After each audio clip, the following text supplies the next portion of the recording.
There's been a lot of talk about making motorsport more accessible. This could mean so many things. It could mean the huge cost implications that are required just to go racing. There are a number of drivers on the grid that have the privilege of coming from very wealthy families. There are also quite a few drivers that have that natural talent that make it very hard to ignore for teams and sponsors. And then there are the drivers that you just can't quite figure out where they lay on the scale. With this in mind, I often ask myself the question, how much would it cost to get into F1 as a youngster, and why is it so expensive to get there? Welcome to the Racing House. My name is Sakki, and keep watching to find out how much it really costs to get into F1. Before we get started, if you could like, subscribe and hit the notification bell on this video, it would really help. We're trying to aim for 10,000 subscribers before the end of the year. You may not think you hitting that subscribe button will make any difference, but it really does help us get out to more people and move ever closer to that target. So thank you. But getting back to the topic of going racing and the costs involved, whether you're Lewis Hamilton, Max Verstappen or Sergio Perez, going racing is a very expensive thing, and at the end of the day, someone has to pay for it. Now, with all these figures, please keep in mind that these are only estimates based on information out there. I've also done my best to reach out to people in the sport. Firstly, we've got karting. And most racers will start karting and then make their way through the karting categories until they're old enough to get into single-seater racing and hold a certain type of license. Now, the cost of going karting was probably the most interesting category that I found, purely because of how different the costs can be and also how quickly the costs can add up. So to race at a top team and at a top level could be as little as £30,000 for the year. However, this does come with some very strict budgeting, doing some very good deals such as renting engines instead of purchasing them, and just being very on the ball in terms of finances. So let's say a kid starts karting at the age of 6 and karts for 10 years until the age of 16. That is a whopping cost of £300,000 as a minimum. It doesn't just stop there. Toto Wolff is actually quoted as saying it could cost as much as €1 million for the entirety of a kid's karting career just to go karting, and I thought this is a bit of a mad figure. Let me do some research behind this number. So I reached out to a few people in the industry and currently karting at the moment, and they did in fact confirm that this is actually a possibility. In fact, I was told that there are kids karting at the moment who are spending in the region of £60,000 to £70,000 per year just to go karting. On top of that, there's one individual karting at the moment in the British Championships spending about £25,000 just on engines. And the mad thing about it is that there's no guarantee that they'll even get to the next level, let alone F1. And if you're wondering, like I was, where does all this money actually go?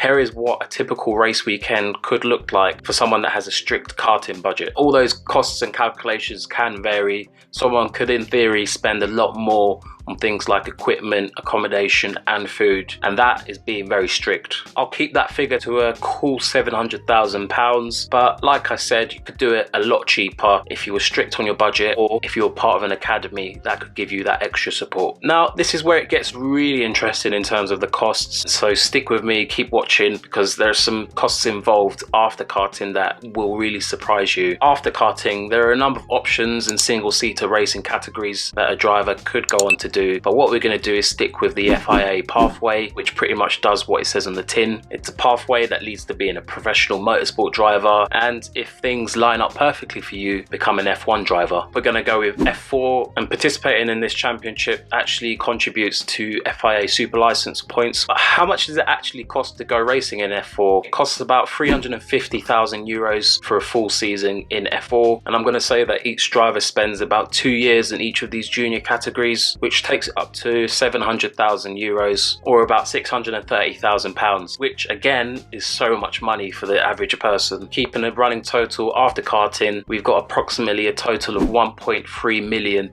It's spread over several years, but it's still a scary number. An important next step after F4 is F3. This is seen as an important training ground for future F1 drivers, and the current F3 is a combination of the old European Formula 3 Championships and GP GP3. Previous GP3 champions include Charles Leclerc, George Russell and Esteban Ocon. For the Formula 3 European Championship, a notable previous winner is Lando Norris, but let me know in the comment section down below if you know any other big names that won this championship or GP3. And again, we'd expect drivers to spend about 2 years in this series, and it's been estimated that you'd have to pay between £580,000 to £720,000 per year just to get your seat in Formula 3. And of course, we'd have to multiply this by 2, which would take us to about £1.4 million just for F3 for 2 years. So looking at the total now, we've got karting, F4 and F3, and the total is looking at £2.7 million, which is a bit of a ridiculous total just to get to F3. Next up, we've got F2, or the old GP2. This is seen as the feeder series for F1, so drivers that do well in F2 quite often make the step up into F1. Previous winners of F2 and GP2 include Nick de Vries, Charles Leclerc, George Russell, Pierre Gasly, Stoffel Van Dorn and Jolyon Palmer. And the reported price for racing in F2 is approximately £1.35 million,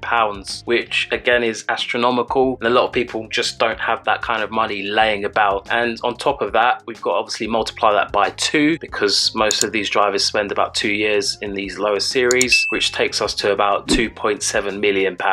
So the total, if we're incorporating karting, F4, F3 and F2, takes us to a figure of about £5.4 million, which is another wow moment, because again, where are you going to find that kind of money? Talk about accessibility, but most people are going to struggle to find anybody to back them on that level. And lastly, the holy grail, F1. And for most people to get to F2, knowing that F1 is just so agonizingly close at this point. Before this, you're going to be hoping that you'd have been picked up by a driver program which can cover a lot of the costs involved in racing, so that you don't have to personally fund this or find sponsors yourself. But if you haven't, it's going to be extremely difficult to get anywhere near this stage. It's the smaller teams who will be having loads and loads of offers being put to them in terms of the pay driver option. This can be as little as £2 to £3 million for the year, but it could go into the tens of millions. And looking at the current grids, we can see that there are a few drivers that are well-known paid drivers, such as Nicholas Latifi and Sergio Perez. Let me know if you know any others down in the comment section below. I would really love to hear it. Looking for the last time at the total, paying your way to get into a seat, we've got a total of £8 million. It's just ridiculous, and an obscene amount of money involved just to get to that seat. And that just shows you how much financial backing you need just to get a sniff at a seat in F1. And with all this cash being chucked about, there's no guarantee, absolutely no guarantee, that you'll even come close to signing a deal for that seat in F1. Remember, that's £6 million just to get to F2, and then £8 million to get to F1. And once again, please remember, these are just estimates based on the information available to me and the feedback that I got from individuals in the industry. And why does it cost so much to race? Well, we're obviously building elite racing machines when we talk about F1, even in the lower series, and it costs a lot of money to build these machines. We also have to pay for the employees and the people that provide support, and in the nature of these racing series, you have to travel around the world, and it costs money to do this. So it's intrinsic to the nature of motorsport. And as we saw on a micro level in my karting example, a lot of small costs can add up to make one huge amount, and unfortunately I don't see this changing anytime soon. As always, let me know what you think on this video in the comment section below. Should the costs be lowered? Is it even possible to lower the costs? Leave a comment in the comment section down below. So that just about finishes off my video about how much it really costs to get into F1, which I hope you've enjoyed. Until next time everyone, thanks for watching.